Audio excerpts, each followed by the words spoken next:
Jake Paul's California mansion has been raided by the FBI, multiple news organizations report. You can see in this aerial footage agents in uniform outside his home in Calabasas. When fighters like Anthony Joshua get brought up, we're talking about something deeper than just a match. We're talking about what goes down when the safety nets disappear and someone steps into the ring with an opponent who can't be bought, scripted, or handled through contract negotiations. Because real elite competition has this nasty habit of revealing weaknesses that all the marketing dollars in the world can't cover up forever. Jake Paul's attorney says he was out of state and not at his Calabasas home during that raid today. The FBI says they're investigating allegations of criminal acts for an incident that he's known for being in the public eye. But today, YouTube star Jake Paul is making headlines after an FBI raid at his home in Calabasas. Sky 5 was over the scene Wednesday morning as federal agents entered Paul's home in a gated community off Mulholland Highway. 24 feds, some in tactical gear, could be seen carrying evidence from the property, including several firearms. After the search, a SWAT team was seen leaving in a procession of law enforcement vehicles.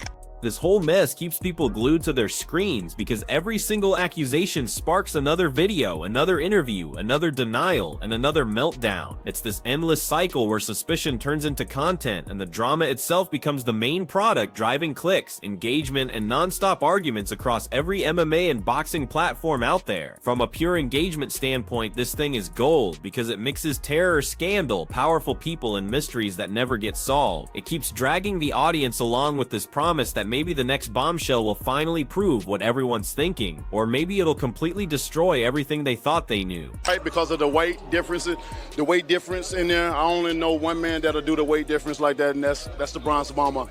You know, for me, in my opinion, I think it's scripted a little bit because, you know, of the weight difference, and you know, Joshua is a former, you know, champion.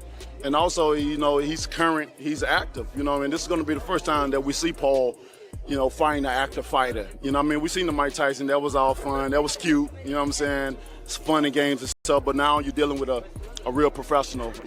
Here's what this really comes down to. This isn't just about Jake Paul the person. This is about this massive clash between old school fight values and this new influencer marketing machine, where controlling the narrative, going viral, and looking good on camera sometimes matters more than the raw, honest brutality that real fighting is supposed to deliver. Whether Jake Paul can ever shake off this credibility problem doesn't depend on fancy speeches or comeback posts. It depends on what he actually does next, because if his future fights start prioritizing real danger over playing it safe, choosing legacy over control, and actual competition over putting on a show, then maybe people's opinions can shift. But if we keep seeing the same old patterns play out, fans are gonna decide that once the magic trick got exposed, it was never really magic to begin with. Leaked script, have you seen this? Move on. If people think that he's gonna do a quick two-step and do this, and this, I hope he just goes out and takes his head clean off with the first punch and lets him know who Tommy Fury actually is. There's one interview, and I'm going to name it now, Lyndon Arthur, absolute fantastic, that man. I don't read that much on social media because it's all bullshit, but Lyndon Arthur, thank you very much. From me to you, you said something about Tommy being a proper fighter, can really punch, one of the hardest punches he's been in. Now for Lyndon Arthur to go and say that, Lyndon Arthur's a proper hard, tough man, we all know that. So Lyndon, respect, thank you. The turning point in how people see Jake Paul wasn't about one specific punch or one particular night. It was this collective wake-up call among boxing and MMA fans that flashy promotion, personal branding, and cherry-picking opponents had quietly taken over from pure competitive fire. And when heavyweight names like Anthony Joshua, Deontay Wilder, Oscar De La Hoya, Dana White, and Michael Bisping started weighing in on this whole situation, fight fans began looking at Paul less like an actual fighter and more like a walking symbol of this manufactured era where the marketing campaign gets pushed harder than actual skill. At any point, did you start to take your foot off the gas just a little bit because you noticed he was tiring out? Yeah, definitely a bit. You know, I wanted to give the fans a show, but I didn't want to hurt someone that didn't need to be hurt. Did you carry Mike? Yeah, I mean, a little bit. Yeah, like there was a point where, you know, I was just like, okay, he's not really engaging back. And so I don't know if he's tired or whatever. And I could just tell, you know, his age was showing a little bit. And I just have so much respect for him. And that like violence war thing between us, like after he slapped me, I wanted to, you know, be aggressive and take him down and knock him out and all that stuff. But that kind of went away as the rounds went on. During the aftermath press conferences, here's the reality about combat sports. Real moments of truth are almost never neat or movie-like, and this whole Jake Paul situation exists in that messy middle ground where public opinion, whispered doubts, and years of internet arguments all crash into each other, because Jake Paul's entire rise was never really about just wins and losses. It was about how those victories got packaged, justified, defended, and promoted, until fans started wondering whether they were actually watching real competition or just content that was dressed up to look like fighting. When people started talking about rigged fights, these accusations didn't just come out of nowhere. Respected fighters like Deontay Wilder went public with questions about whether Paul's fights were legitimate. Oscar De La Hoya was saying what a lot of industry insiders were thinking privately. Even regular fans started noticing weird patterns with glove specifications, round lengths, who was getting selected as opponents, and promotional control that felt way more like exhibition matches than the brutal reality of real professional boxing. If taking Viagra counts, then yes. I'm gonna need a yes or a no. No. It's true. According to Dr. Stuart Fisher, who wrote the Little Book of Big Medical Emergencies, things got even more intense when Jake Paul actually admitted to holding back during certain fights. Now, taken by itself, that might sound like good sportsmanship, but given everything else that was happening, it absolutely exploded the skepticism online. Because in real elite boxing, you don't manage the danger level for the other guy. When that confession started making the rounds on social media, it just reinforced what people were already believing, that some of these fights were being choreographed for the cameras instead of being settled through pure competitive fire. The whole drug testing controversy became another flashpoint because Dana White's public challenge wasn't presented as rumors or gossip. It was a straight-up demand for transparency from someone who was claiming to be legitimate, and when publicly released, independently verified test results never showed up. Critics just filled that silence with their own theories. They started connecting visible physical transformations, past resistance to strict anti-doping requirements, and insider commentary into this narrative that just refused to go away. Publicly stated that I use cocaine. I do not. So I told you, you could randomly cocaine test me for the next 10 years. I believe that you're a cheater, and I believe that you use steroids. So I want to randomly steroid test you for the next 2 years. And that thing that you came out with today, nobody on earth thinks that you really wrote that. You're too stupid.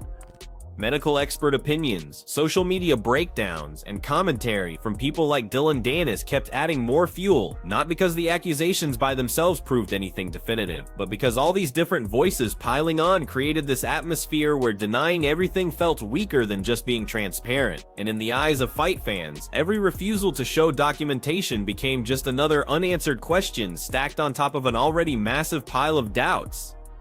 The promotional responses from MVP executives relied heavily on legal threats and defamation warnings, and while those tactics make sense in high-stakes business, they usually backfire in fight culture, where being open and honest earns you respect.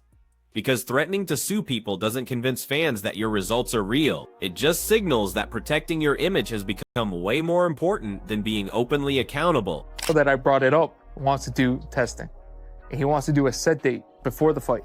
Okay, so he did the cycle, he did whatever, and now he's gonna try to take a piss test and clear it and be like, oh, I'm clean. That doesn't count. Okay, it doesn't count. With the money that he has, you can have a doctor clean your system in over 24 hours. Cheeto Vera just went on that podcast and said, you know that. So him doing this is another scam that he does. He's a bullshit artist. He just lies. Everybody knows he's on juice. He's admitted taking peptides. There's doctors that have him in the office saying we're giving him peptides on their website. So like, it's just bullshit. And I don't even care about the steroids thing. It's just like, what are we doing here? He has every advantage. He gets to pick the refs. He gets to pick the fucking judge. It's like, come on. Dylan Danis, who had his own messy history with Jake Paul, started posting photos of Jake online, but Michael Bisping's criticism hit way harder precisely because it stayed calm and came from experience. He pointed out that Jake Paul's opponents were usually retired past their prime or celebrity-adjacent fighters, and that the one single fight against a peer-level boxer, Tommy Fury, ended in defeat. That's a fact that anchors a lot of critics who argue that you can't claim legitimacy without repeatedly going up against prime, hungry professionals who are trying to take your head off. There has never once in Jake Paul's career been any talk of that sort, of anything to do with the fight being anything but a real fight that has exactly the same situation as any professional fight. And that's exactly the same thing here for the Anthony Joshua fight. It's just beyond mind-blowing that people would think that. Anthony Joshua was on record saying that if he didn't finish him in the first round, that would be disappointing, that it would be a failure. The narrative changed as we got closer to fight night and obviously post-fight, and I understand why, but they were pretty adamant it would take max 2 rounds to knock out Jake Paul. The whole FBI raid storyline added yet another layer to how people see him, because even when charges get dropped or incidents never get resolved, being repeatedly connected to controversy shapes what the public believes. And in the fight world where your reputation matters just as much as your record, every headline adds to this growing sense that chaos just follows Paul wherever he's trying to monetize spectacle. For being in the public eye, but today YouTube star Jake Paul is making headlines after an FBI raid at his home in Calabasas. Sky 5 was over the scene Wednesday morning as federal agents entered Paul's home in a gated community off Mulholland Highway. 24 feds, some in tactical gear, could be seen carrying evidence from the property, including several firearms. After the search, a SWAT team was seen leaving in a procession of law enforcement vehicles. The core argument here isn't that every single fight was fake or that every accusation was true. It's that the entire structure around Jake Paul's boxing career looks carefully engineered from top to bottom. From opponent selection to promotional framing, it creates this environment where fans feel like they're being manipulated into believing something is authentic without getting the kind of evidence that normally earns that belief. The legal process might drag on for months or years, but for Anthony Joshua, healing doesn't follow courthouse schedules. Grief moves in its own unpredictable way, and even if justice gets pursued through the system, no judge's ruling can bring back what was lost or rewind the moment when everything changed forever. Gerald Miller's emotional reaction adds another dimension, showing that even strained relationships dissolve when faced with mortality. Tragedy has this way of reminding people that rivalries are temporary, but empathy kicks in instinctively when the stakes become undeniably human. Fans watching this whole thing unfold have to confront their own part in it, because clicks, comments, and outrage fuel narratives that can make pain even worse. Listening to people like Johnny Nelson is a call for everyone to pause and remember that behind every update is a real person trying to survive something unimaginable. Anthony Joshua's boxing future will always generate discussion, but his future as a man carrying this loss matters infinitely more. Whether he ever fights again or not, this chapter will reshape how he approaches life, relationships, and responsibility far beyond anything that happens in the ring. The broader lesson for combat sports is uncomfortable but absolutely necessary. If the culture keeps rewarding recklessness without any reflection, more lives risk getting caught in the destruction. Voices like Eddie Hearn and Tyson Fury are trying to steer the conversation back toward accountability. In the end, this story isn't about picking heroes or villains. It's about recognizing consequences. When lives are lost and trauma lingers, the only response that means anything is honesty, restraint, and actually learning from what happened. Whether boxing listens might determine if tragedies like this stay rare or become routine. What stays with you most when thinking about Anthony Joshua isn't the lawsuit or the headlines. It's the silence that comes after tragedy strikes. When the noise dies down and cameras point somewhere else, a man is left replaying moments he can never change. No advice from Eddie Hearn or sympathy from Tyson Fury can fully prepare him for those long nights where memory becomes the loudest opponent he's ever faced.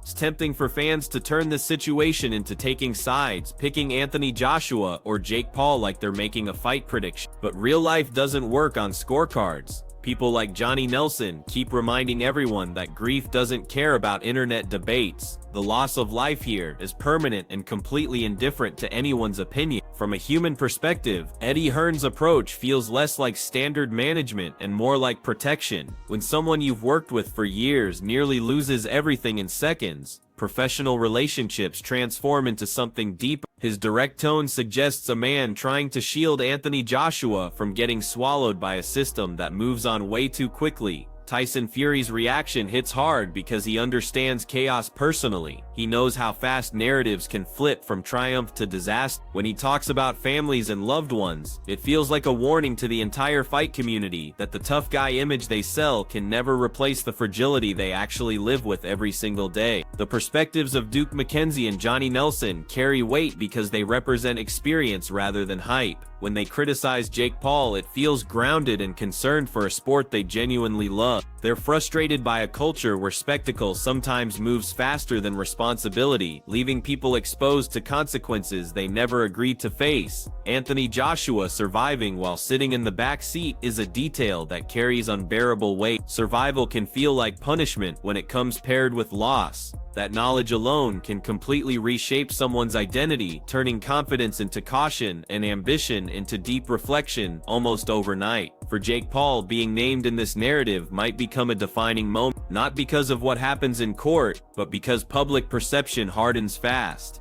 Once people associate your name with recklessness and tragedy, reversing that image requires the kind of humility and accountability that fame doesn't naturally teach. What disturbs so many fans is how quickly celebration turned into mourning. One moment Anthony Joshua was dominating headlines for athletic achievements, and the next he was fighting for emotional survival. It proves how razor-thin the line really is between victory and devastation in the lives of elite athletes. Carl Frosch's frustration echoes a broader exhaustion within boxing. Many feel the sport is getting pulled between legacy and spectacle. This incident forces uncomfortable questions about how far entertainment can push before it collides with reality in ways that can never be undone.